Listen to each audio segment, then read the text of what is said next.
The second assignment for PPA 2016 is designed to test two key concepts from last week's lecture, which focused around topic 4, which was why object orientation. The first of these ideas is the notion that you can create objects of classes, of different classes, and then you can pass those objects into each other or indeed into themselves, as we saw with the bank account example. The second idea we're trying to test is the notion that you can replace any primitive type declaration with instead a class type declaration.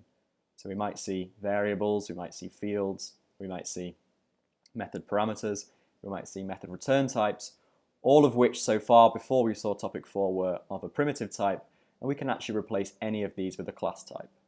So these are the two things that topic 2 is designed to test. To kind of give you a bit more support with this assignment, I'm going to go through a short example now to reinforce some of these ideas and to just show you another perspective on how these things are used in practice. I must credit one of the TAs, Kyle, who suggested that it would be a good idea to go through a different example to provide some additional perspective. Okay? So the small problem I want to solve in the next few minutes is the following. I want to model three key concepts. I want to model a person. That person's going to have a certain age. I want to model a car. Obviously, a person can get into a car, so I want my program to be able to have that modeled in within it. And I want to be able to instruct that car to be parked inside a garage. Okay. So in trying to solve this problem, I'm going to hopefully illustrate these two ideas that we looked at during the last lecture, which is that I can pass objects into one another, and also that I can replace any primitive type declaration, or most primitive type declarations, instead with a class type declaration. So I want to start by, and indeed when you start any assignment, a good place to begin is to think, what are the concepts in my program? What are the key nouns in the problem? What are the key nouns in my problem? How do I build a program that's going to be able to represent these nouns? So the clear nouns are person, car, and garage. So I know I'm going to need three classes.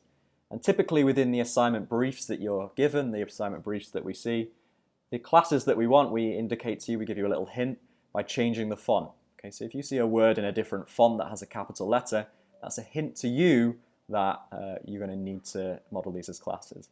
So we won't always do this. We might stop doing this as we get through all the assignments. But this is just a little hint to kind of get you going. Okay, so look out for these keywords. It's a message from us to you that we expect you to use a class here. So it's perhaps just worth noting that in some cases, for example, in the second assignment, there are solutions where you can get away with not having those classes. You won't be marked down too harshly for not having all those classes if you have a reasonable reason for why you haven't included them. But this is the way that we suggest you complete the assignment that best allows you to practice the concepts that we're testing. Okay? So I need three classes in my program. The first one I'm going to include is person. You can see this pops up here.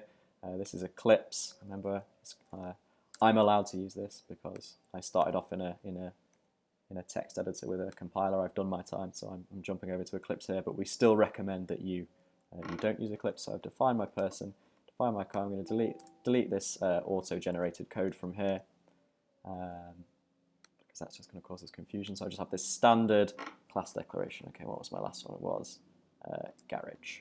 Okay, so I'm going to get rid of this here. Okay, so I have three concepts in my problem. Remember, I want to define a person who can get into a car, and then we can instruct that car to go into the garage.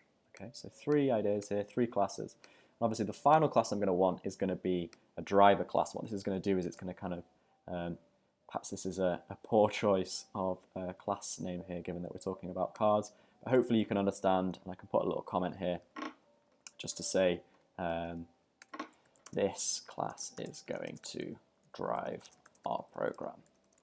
It has no relation to cars, or no direct relation to cars. Okay, so there's a little note here. Note my use of these special documentation comments. So far we've only seen them used before methods, but we can also use them before classes, which is something that we'll talk about in due course. Okay, so I'm just putting this little note here. Okay, so let's start with my person. So this is a good way to start. You should follow the assignment brief through, and we'll try and structure it so that we allow you the most optimal way, or what we believe is the most optimal way to solve the problem. Okay, so if you follow the brief line by line, you should have a good kind of understanding or a good methodology in which you can follow to implement a solution. Okay, so I said a person had an age. Okay, so in the assignment brief, for example, with the dishes that you have this time, you've seen that we've given you lots of specific information about dishes. There is a type of dish. I think there's probably spaghetti in there or something like that, with a certain bit of calorie information to it. When we're building classes, as we know, we're building templates for places in which we're going to store this data later on. Okay, so we can see classes as kind of abstract templates that describe the structure of the place in which we're going to store information. So we're not actually going to include any specific information about our person at this point, or about the car, the make of car, anything like that, or anything about the garage. We're just going to just define the structure in which this information is going to be held. Okay, so it's the same for your dishes. When you're modeling these dishes, however you choose to model them, you're not going to include actual specific calorie information or actual specific dish information straight away. Okay, so at this point, we can imagine that the question asked me, how do I want to give a person an age? Okay, so we want to store some information inside a person, their age. Okay, so if I want to store some information, I'm going to need some variables, we know that. And if I want to store some information about a concept, in this case a class person, then I know I'm going to have to use a field for that. Okay, because the way that we can store persistent information inside our classes is using fields. Okay, so I'm going to define this integer age, and this is now going to exist within the person class. Any copies, any objects, as we kind of loosely understand it at the moment, that are made of this person class are going to contain a copy of this age variable too. Okay, so I can have as many people as I like, and by defining a field, I know that each of these virtual copies that I take of the person class can have a different age. Okay, which is nice because remember we talked about the idea between the class and the object. So the class is a shared understanding. I know that there are people in the world. I know they have ages. But there are specific people that I know with specific ages. So, I see people around me, they all have different ages. So we can think about the idea of a person having an age as the class. There's no actual data there. It's just an idea that there's this attribute that's given to an entity. Whereas I see people around me and I know they actually have ages. So I can see examples of the concept in practice, which is the object. Okay. So here I've got this private int age. This is going to be used in the future at some point. Remember, there's no data used there. It's just a storage for data. And I'm actually going to make person quite a simple class. In fact, all these classes are going to be quite simple in the fact that I'm just now going to supply options to change and update this information. Okay. So remember we called these accessors and mutators. So I'm going to provide some way to understand the age of a person and to give someone an age. Okay. So remember we talked about these as behaviors. So typically we think about, or we try and phrase, we try and phrase the actions or the methods that we have inside an object in terms of behavior. So I think in this assignment, for example, which is actually a better example of this, your person can eat and walk, which are things that are actually associated with a person in real life. They're things that they can do. Sometimes the use of methods is a little bit more standard, we might say. So in this case, my method's just going to allow me to get and set values of that age. So we could write something like, obviously it's going to be void because we just want to, at this point, we just want to add an age. We could add something odd like birth, because that would be an action that might allow me to specify an age. So this.age. So let's think about what's gone on here. So this.age, equals age. So let's think about what's going on here. So I've provided a way for someone to make an object of this class, write the name of that object, and then write .birth. And that would allow them then to birth someone at a given age, which is a bit odd, but hopefully now you can see that we have some behavior, some action, which has a consequence on the class, on the state of the class. So I could, for example, let's go over to my driver now. I could make a person. I could call it Martin. So I'd make then a new object of that class. And then I'd reference the object, which at the moment we understand is just by writing the name. And then I would be able to call methods in that class. Okay, so I could write birth and then 10. Okay. Why is this? Why you can? Because I haven't put it inside a main method. Of course, we can't do these things outside a main method. So here we go. Okay. So I make an object of, let's not forget the void, of my class here, and then I can interact with these methods. Okay. So what would happen is I could make this person, which at first doesn't have an age. Well, the default age would be 0. Remember we talked about the default values in fields. And then we could later on come along and say, I'm making this object of my class. So here's Martin. He's an example of a person, apparently. And we can then interact with the methods inside this object, which is just a copy of the class, in order to pass specific information to it. Okay, so now I know, because I've called birth with the value 10, that I can then store this information inside this object. Okay, so this is a template which tells me the capabilities that any objects, for example Martin, will have inside this class. Okay, so it's kind of like, as I said in the last lecture, it's kind of like a database. So I can store information about age inside Martin, and that will then persist for the duration of my program. Okay, let's change this from birth because it's just a bit creepy. So set age, for example. So now I have a different method here, which is set age. This allows me to then set the age of my person. So this is information that can be stored inside objects of this class. Okay, hopefully that's clear. This is a very, very fundamental point. So this is exactly like the stuff we saw with the pair. So the pair was a bit more technical though. So inside a pair, I had a value A and value B, which I would then make objects of that pair and use that to store information, kind of like an advanced database. It's a similar idea here, except it's a bit more abstract. Okay, so our person has an age, which we can set. Just remember the syntax here. If we want to pass some information through to our program, we have to call a method using that name, and then we give a kind of a window into that method, a space or a slot in which to pass data. So I declare a parameter here, which I can then call using the value 10. This matches what setAge expects. So setAge expects you to pass through an integer. So if I write 10, that's going to come through here. It's going to get assigned to this parameter here, and then will be taken, because there's a double reference here, taken over and stored inside the field here, so that the information can enter the class. Okay, so we can confirm that this has happened by writing an accessor method. This is just a method that returns me some information.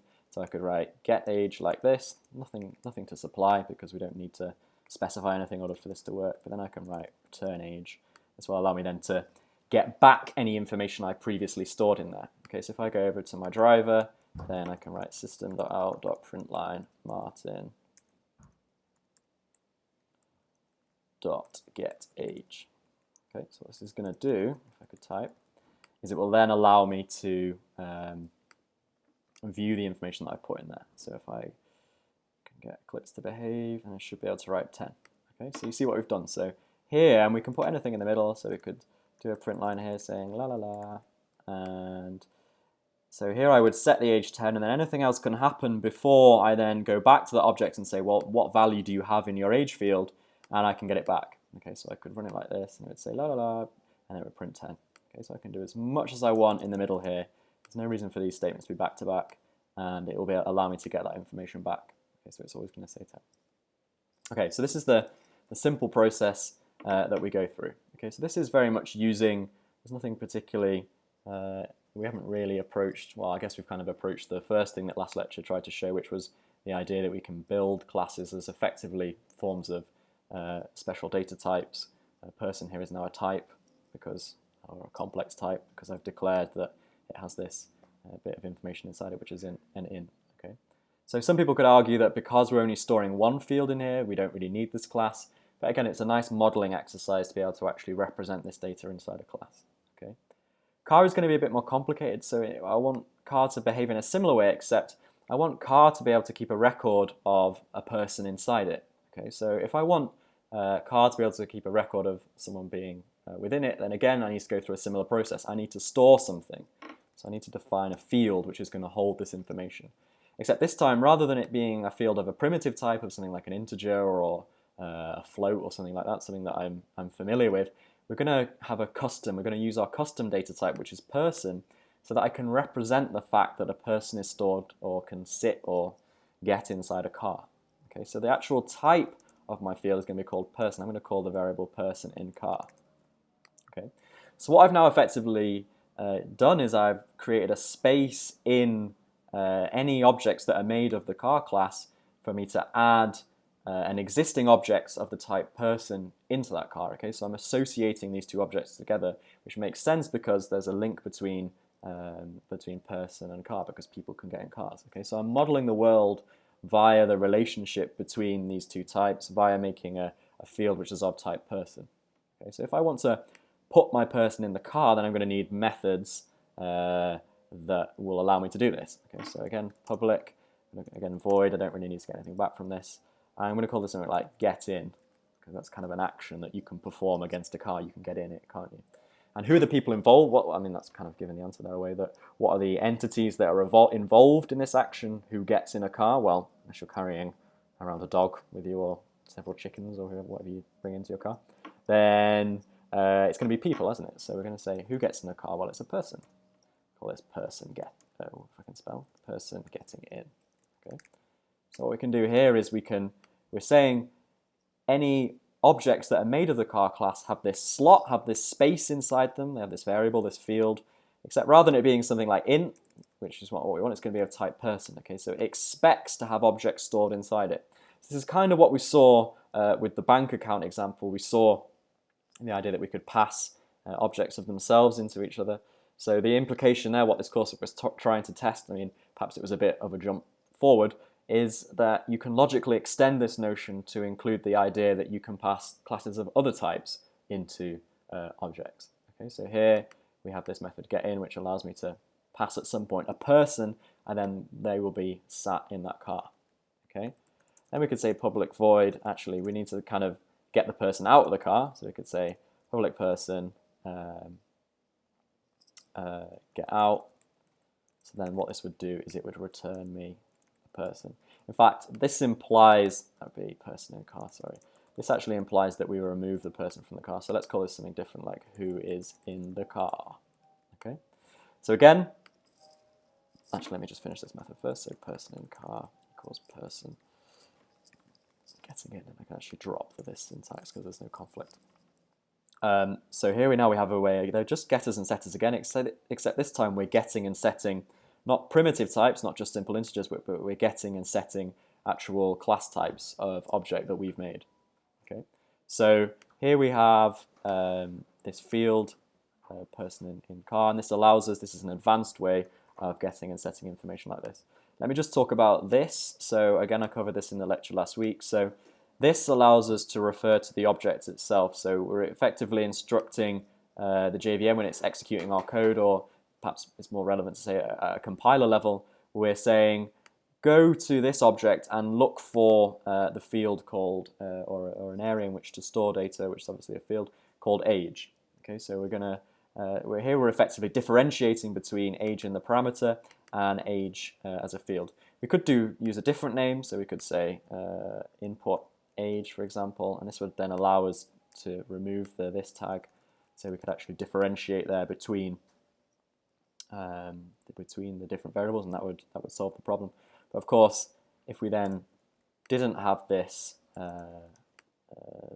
this syntax available to us, there would be actually an odd phenomenon would occur here. We wouldn't actually assign anything to anywhere, because we always, if there's a name conflict, we always reference the identifier that's in the closest scope. Okay, so you'd actually end up effectively reassigning the value to itself, which wouldn't make much sense at all.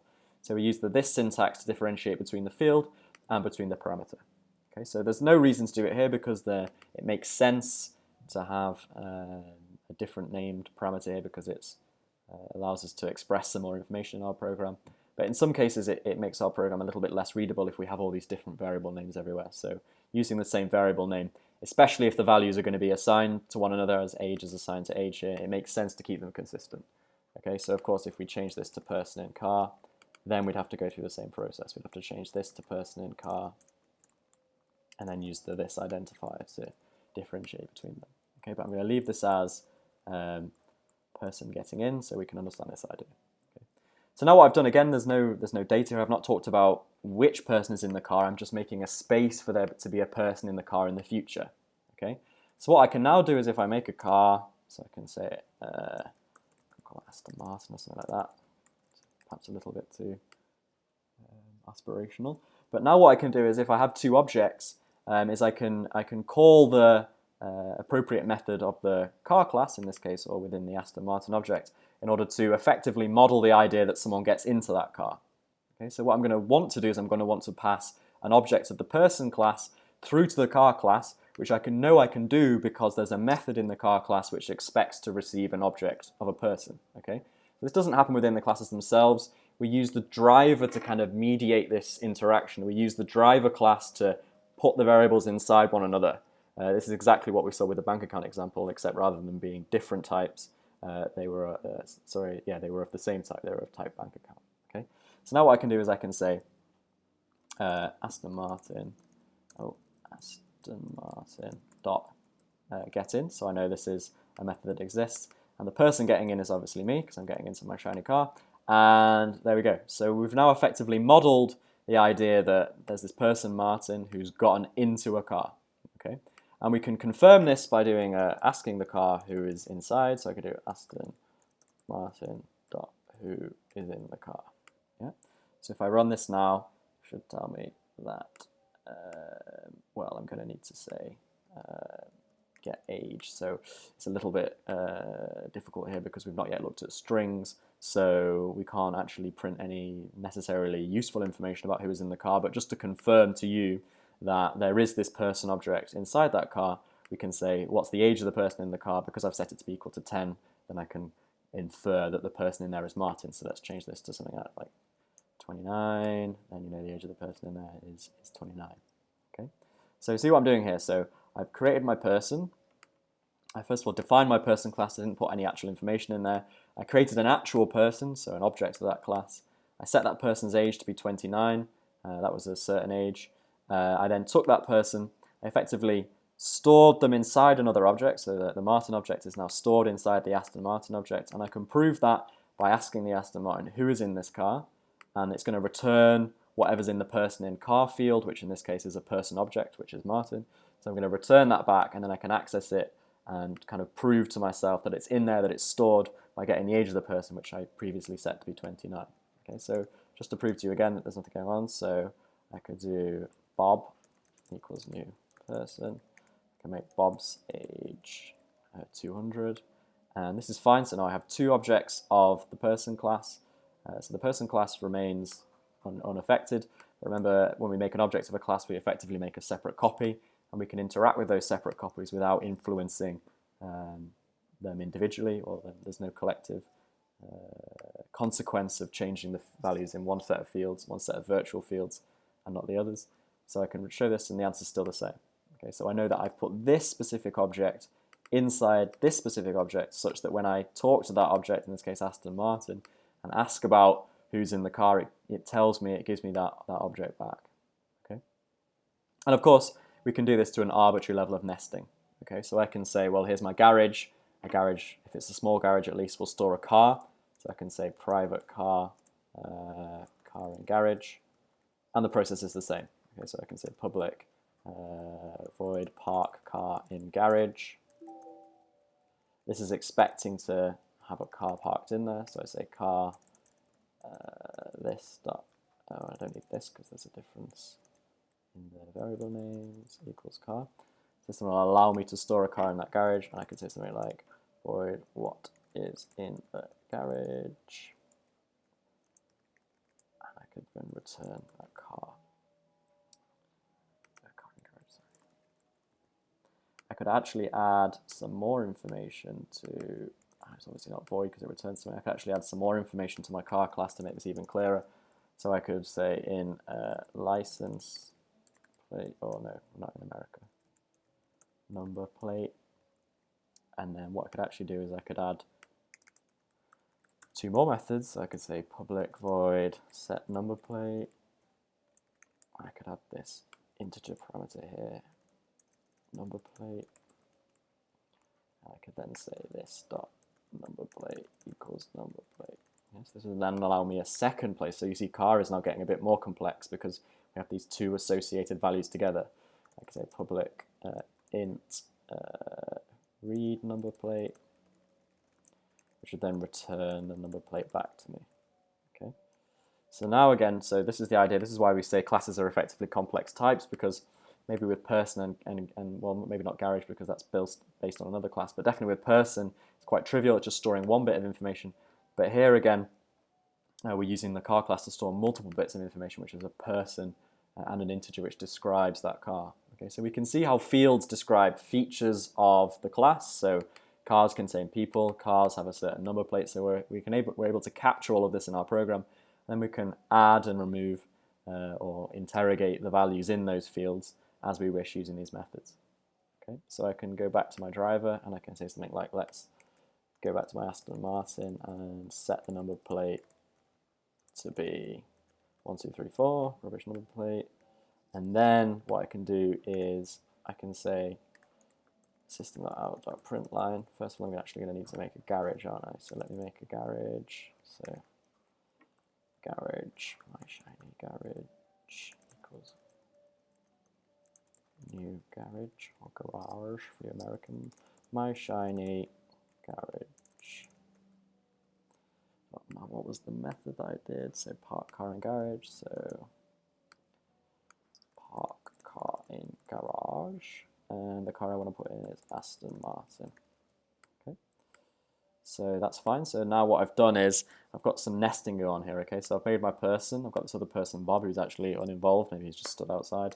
I get into my Aston Martin to show off to Bob, but I've set these details about the Aston Martin, so maybe it makes more logical sense for that to happen first. Martin gets into his Aston Martin. We then ask who's in the car. We get their age, which is 29, so we assume, okay, that's Martin.